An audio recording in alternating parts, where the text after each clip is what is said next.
Jeddah Kannur ജില്ലാ പ്രവാസി കൂട്ടായ്മയുടെ ആഭിമുഖ്യത്തിൽ ജിദ്ദയിലെ ഹരാസത്തിൽ സംഘടിപ്പിച്ച ഖൽബിലാണ് കണ്ണൂർ അക്ഷരാർത്ഥത്തിൽ ജിദ്ദയിലെ കണ്ണൂരുകാരുടെ ഉത്സവമായി. ജിദ്ദ ആദ്യമായാണ് കണ്ണൂർ കൂട്ടായ്മ ഇത്തരത്തിൽ ഒരു പരിപാടി സംഘടിപ്പിക്കുന്നത്. ജിദ്ദ കണ്ണൂർ ജില്ലാ പ്രവാസി കൂട്ടായ്മ ഖൽബിലാണ് കണ്ണൂർ എന്ന പേരിൽ ജിദ്ദയിൽ ആദ്യമായി സംഘടിപ്പിച്ച കണ്ണൂർ കൂട്ടായ്മയുടെ പരിപാടി വിവിധ പരിപാടികൾ കൊണ്ടും സംഘടനാ മികവ് കൊണ്ടും ശ്രദ്ധേയമായി.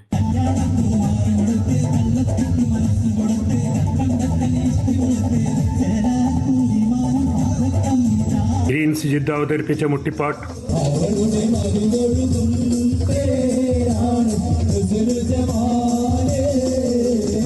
ഇക്ബാൽ തില്ലങ്കേരിയുടെ നേതൃത്വത്തിൽ നടന്ന അറബിക് പാട്ട് എന്നിവ ഏറെ ശ്രദ്ധിക്കപ്പെട്ടു. കുട്ടികളുടെയും മുതിർന്നവരുടെയും വിവിധ ഇനം കലാമത്സര പരിപാടികൾ സംഗമത്തിന് മാറ്റുകൂട്ടി. കണ്ണൂരിലെ ബിരിയാണിയും പുഡിങ്ങും മൈലാഞ്ചി മത്സരവും പരിപാടിക്ക് ഇരട്ടി മധുരമായി. ഇക്ബാൽ തില്ലങ്കേരിയുടെ അധ്യക്ഷതയിൽ നടന്ന പരിപാടി ഡോക്ടർ അബ്ദുൾ റഷീദ് ഉദ്ഘാടനം ചെയ്തു. സുബൈർ പെരളശ്ശേരി, റിയാസ് ഇരിക്കൂർ, താഹിർ പനങ്കോട്, സിദ്ദീഖ് പള്ളിപ്പറമ്പ് എന്നിവർ സംസാരിച്ചു. നസീർ മണിയറ, അനീസ് കോളച്ചേരി, അനസ് കൂത്തുപറമ്പ്, നൌഫൽ പള്ളിപ്പത്ത്, ഷറഫുദ്ദീൻ ശ്രീകണ്ഠപുരം എന്നിവർ പരിപാടിക്ക് നേതൃത്വം നൽകി.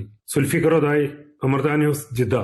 Celebrating 40 years of trust and legacy, Sona Gold and Diamonds, Saudi Arabia, Bahrain, Oman, FSC, Logistics and Warehousing Solutions, Jeddah, Riyadh, Dammam.